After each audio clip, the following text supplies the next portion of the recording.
CataractCoach.com. This is the best of Cataract Coach with our expert panelists, Dr. Rosa Braga-Mele and Dr. Deepinder Dhaliwal. We'll be there for you. Oh, this is a good one. Here we go. Ronald Yo described this 30 years ago. He's here at the ASUS, just gave a big lecture. Watch what happens here. Ready? Okay. I hope everyone knows what that is. Watch again. Like watching a car crash, huh? It's kind of fun, but it's kind of not. So here it is. First, I don't like to hide or dissect with the cannula right there on top of the nucleus. I go to the sides. Second, patient had an intravitreal injection and it didn't quite go in the vitreous.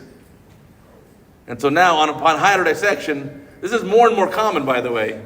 If you have a patient who has an intravitreal injection and you're doing their cataract, you better understand their timeline, when the cataract developed, and then also you better look very carefully at the pre-op exam. Do not trust the people who are doing these intravitreal injections because they could be as bad as me. Now look, surgeon's going to go in there, got the iris hooks ready because the pupil came down, but that's not why the pupil came down.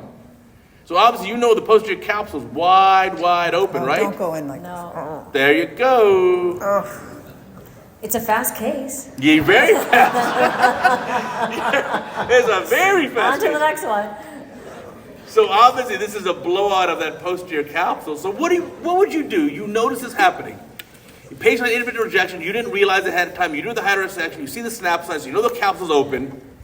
What do you do now? I would have put in viscoelastic.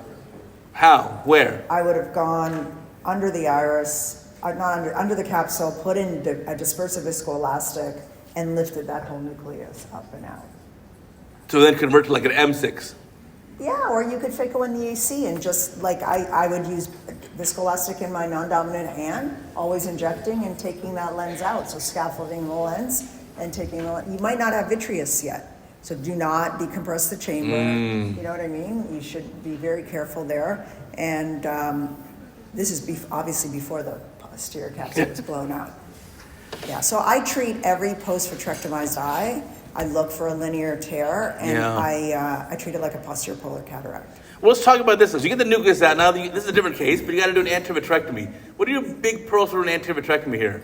So I like, number one, do it by manual. Don't use the main incision. Correct. What are your other important pearls here? Have a good high cut rate. High cut rate is very important. I agree with you there. The Max machine will do. Use triamcinolone, but remember triamcinolone only stains the surface of the vitreous, so you may have to reinsert more. I like the idea of diluting it up. You don't want too much in there because it'll just blob into the vitreous and then they'll have a great floater afterwards. So it helps if you have three hands like this. And you can inject just a little bit. You're right. So not too much. Yeah. And then just kind of swirl around with the infusion. Yeah. And you can see there's a lot of it stuck in the incision, and you're right, it only stains the outside. Yeah. So after you do a little antivitrectomy, you're gonna have to put some more in to stain. Correct. And make sure to sweep your incisions and switch your hands. Right. And how long does this take? It's not like a 30-second thing, right? It always takes much longer than you think. Yeah. Sit in the middle and do a good anterior vitrectomy, but don't be a hero. Do not go after any pieces. Do not do any core vitrectomies or go near the retina. And always after something like this, partner with a good retinal surgeon and have them check the peripheral retina. Because these cases, you could, if you're pulling on vitreous at all, you could have a giant retinal tear. That's so important, right? What are the risks here? Do you have increased endophthalmitis, increased CME, increased break and attachment, increased unhappy? Yeah, it's definitely all the above. All of the above. I like your idea of share the love and the liability with the retina docs. So let the patient see the retina docs afterwards. Because you're right, there's going to be traction there. You want to make sure there are no other pieces. Plus, listen, we all get that denial thing going. Like, no, that's fine. Oh, it's just a little piece. It's a little piece of cortex. And then the retina surgeon says, no, it's a whole quadrant of nucleus, but thanks. It's not going to dissolve away.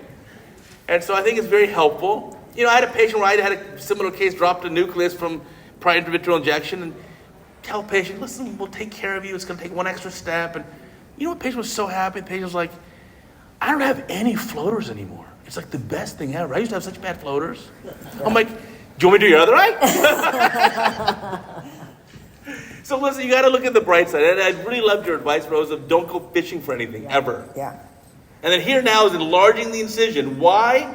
Because the 3-piece lens makes a bigger cartridge, and the last thing I want to do is try to shove it in the eye and cause more vitreous prolapse. So here, injecting, the third hand is me helping a resident. So getting that leading haptic in the sulcus. Oh, looks like it's kind of deep in the eye, though. That's probably not in the sulcus. You may want to lift that up. There we go. There we go. And now we can get this thing in the sulcus, and the patient can have a really nice outcome. Yeah. But again, keep in mind, as you said, all those risks are much higher now. Yeah. And the patient deserves a really proper peripheral retinal exam, even if you clean everything else up and it looks okay. Someone needs to put the indirect on and look way out there in the periphery. And the other pearl is I like to keep them on their non-steroidal and steroid for a 6-week total period out to CME risk rather than stopping at 1 month. Oh, it's smart. Keep the NSAID and the steroid for longer in order to clean that up. Do you Okay. use oral antibiotics in these cases? I don't. Should I? I inject moxifloxacin. On Yeah, preservative-free 100% moxie in the eye. of Here's my- the 10 nylon, which I think is critical. Well, tell me, do you do oral antibiotics too? So I don't use intracameral Oh, okay. Oh, why not? moxie because there can be some issues with that. Yeah, actually, talk to us about that. I've seen pages So where yeah,